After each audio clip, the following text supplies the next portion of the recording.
ዩኒቨርሲቲ ስንገባ ሁላችንም ፍሪ እንሆናለን ብለን እናስባለን። ማንም የማይነግረን ነገር ግን ይህ ነፃነት የኛ ዲስትራክሽን ወይም ደግሞ የኛ መጥፊያ ሊሆን ይችላል። ዋትስ ጉድ ጋይስ፣ እንዴት ናችሁ? ዛሬ ለየት ባለ ቪዲዮ መጥቻለሁ። የዛሬው ቪዲዮ እኔ ከራሴ ልምድ በመነሳት ዩኒቨርሲቲ ከመግባቴ በፊት ባውቀው ብዬ የምመኛቸውን ነገሮች ወይም ደግሞ እናንተ ዩኒቨርሲቲ ከመግባታችሁ በፊት ይህንን ነገር አውቃችሁ እንድትገቡ ይህንን ቪዲዮ ለመስራት መጥቻለሁ። ባይ ዘ ወይ አልዋሻችሁም፣ ይህንን ቪዲዮ ለመስራት ስንት ሞቲቬሽናል ቪዲዮ እንዳየው ነው የማውቀው። ቢኮዝ አብዛኛውን ጊዜ የቭሎግ ቪዲዮ ነው የምሰራው። በእንደዚህ አይነት ቪዲዮ መጥቼ አላውቅም። ግን ዋይ ናት ዩቲዩብ ቆርጬ እስከጀመርኩኝ ድረስ ለምን እንደዚህ አይነት ቪዲዮ አልሰራም? ስለዚህ ይህ ነገር አሁን 12ኛ ክፍል የተፈተናችሁ ተማሪዎች አሁን እረፍት ላይ ናችሁ፣ ማትሪክ ተፈትናችሁ። ስለዚህ ዩኒቨርሲቲ አብዛኞቻችሁ መቼስ ዩኒቨርሲቲ ለመግባት አስባችኋል።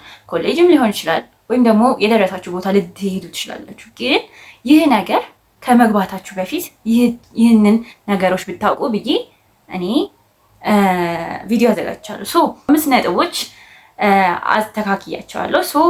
ስለነሱ እናወራለን። ስለዚህ የመጀመሪያው ፖይንት ዛሬ የምናነሳው ዩኒቨርሲቲ ነፃነትም ነው፣ ነገር ግን ፈተናም ነው።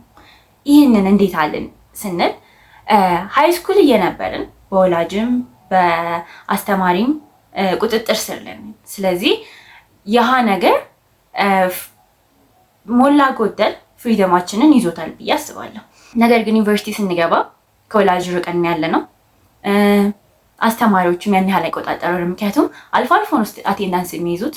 ገባችሁ አልገባችሁ ከራ ሰጣቸው፣ አለፋችሁ ወደቃችሁ ያን ያህል አይደለም። ከስንት አንድ አስተማሪ እንደዛ ሊያጋጥማችሁ ይችላል። ግን ዩኒቨርሲቲ እስከሆነ ድረስ እንደዛ አይነት አስተማሪ አታገኙም። ስለዚህ ያ ነፃነት ግን ሰዎችን ወደ መጥፎ ቦታ ሊወስድ ይችላል። ለምሳሌ እኔ ካየሁት ከማውቀውም ሰው ስቶሪ ሲሰማም ከዚህ በፊት ከሰማሁት ካየሁት ነገር ስረዳ አንዳንዶች ገና ዩኒቨርሲቲ ሲገቡ ነፃነት ይሰማቸዋል። ገና እንደገቡ ያህን ነገር ሲያዩት ፍሪደም አላቸው። አስተማሪ ክላስ ገባቸው አልገባቸው አይጨቀጭቃቸውም። ወደ ወላጅ አይደውልም። ወላጅም ያን ያህል ከወላጅ ርቀዋል። የሚቆዩት ዩኒቨርሲቲ ነው፣ ቤት አይመላለሱም። ስለዚህ ያን ነገር ተጠቅመው ክለብ፣ ያልተገቡ ሱሶች፣ መጠጦች፣ የተለያዩ ነገሮች ሊጀምሩ ይችላሉ። ያ ነገር ባላሰቡት መንገድ ህይወታቸውን ይቀይረዋል ማለት ነው። ሁሉንም አይደለም ነው። ነገር ግን እኔ ብዙዎቹ ወይም ደግሞ አብዛኞቹ ካየኋቸው ሰዎች የተረዳሁት ነገር ወይም ደግሞ ያየሁት ነገር ነው። የሁለተኛው ፖይንት እኔም እዛ ነገር ውስጥ እንዳልገባ ምን ያዘኝ? እኔ አብዛኛውን ጊዜ ኢንትሮቨርት ነኝ። ያን ነገር ፊክስ እያደረኩት ነው ብዬ አስባለሁ። ምክንያቱም እኔ ቁጭ ብዬ እንደዚህ ካሜራ ፊት አወራለሁ ብዬ ራሴን አስቤ አላውቅም። ከዚህ በፊት ቀርጻለሁ እኮ ግን ፖስት አላደርጋቸውም። ጀስት ሙከራ ለሞከር ብዬ ቀርጬ አስቀምጣቸዋለሁ። ነገር ግን እንደዚህ ለማለት ከሰው ጋር መግባባት ችሎታውም የለኝም የመግባባት ቱ ቢ ኦነስት። እና በጣም ኢንትሮቨርት ነን።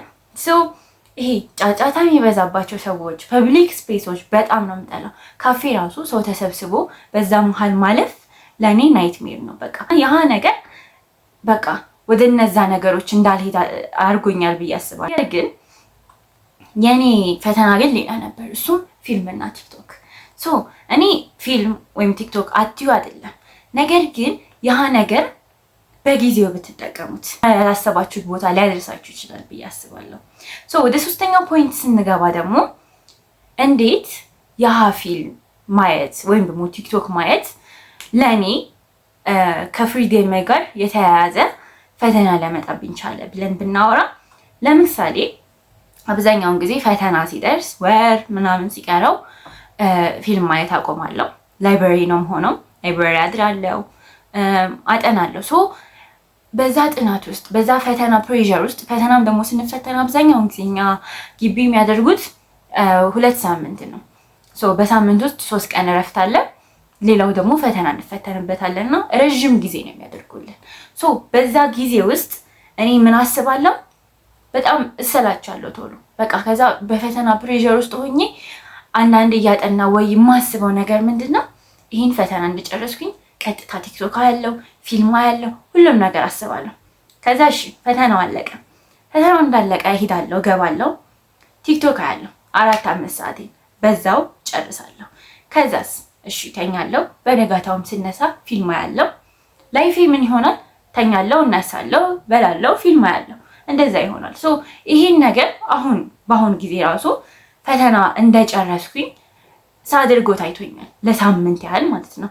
ሶ እንደዚህ እያደረኩኝ ለአንድ ሳምንት ያህል ይሄንን በማየት እንትን ብያለሁ። ነገር ግን ይሄ አእምሮአችን የሚነግረን ነገር ነው። ሶ መጀመሪያ ላይ እረፍት ነው እያደረግኩኝ ያለሁት ብዬ ለራሴ እንዲሰማኝ አደረግኩኝ። ነገር ግን ይህ ነገር ሰዓቴን እንዳጠፋ ወይም ደግሞ ጊዜን እንዳጠፋ ነው ያደረገኝ። ምክንያቱም አብዛኞቻችን ምንድን ነው የምናስበው? ፍሪደም ሲሰጠን ፊልም የማይበት ጊዜ ነው፣ መዝናናበት ጊዜ ነው፣ የተለያየ ነገር ብለን ልናስብ እንችላለን። ነገር ግን ያ ፍሪደም የሚሰጠን እኛን ለመፈተን ነው።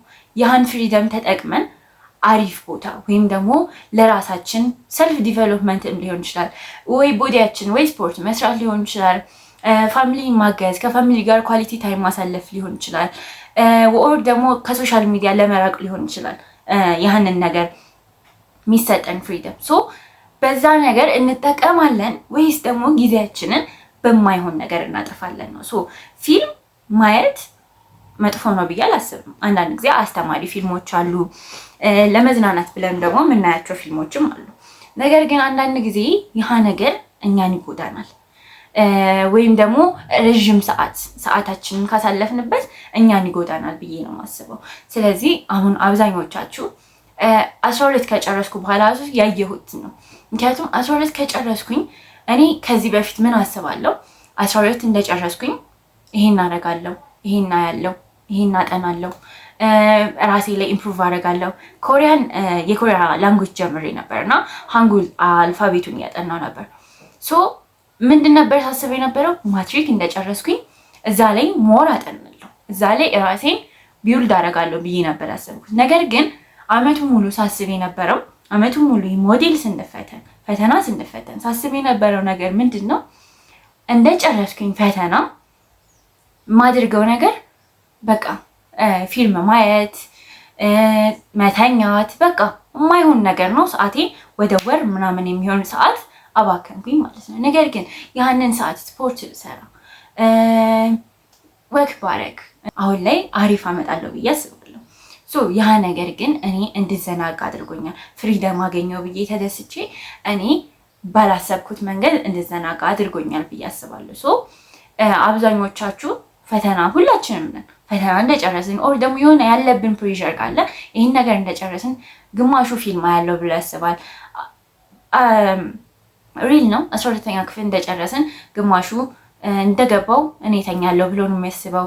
ጌም እጮታለሁ ብሎ የሚያስባለ፣ ትራቭል አረጋለሁ፣ ፊልም አያለሁ፣ የተለያየ ሀሳብ አለ። ነገር ግን ሳናስበው በዛ ውስጥ ሲንክ እያደረግን ነው የምንመጣው። ሰዓታችንን በማጥፋት ነው የምንመጣው። እኔ ካየሁት ልምድ ነው በመነሳት እረፍት ስታገኙ እራሳችሁን ቢውልድ ለማድረግ እራሳችሁን ለማሻሻል ብትሞክሩ ሞር ለእናንተ ኢፌክቲቭ ይሆናል ብዬ ነው የማስበው።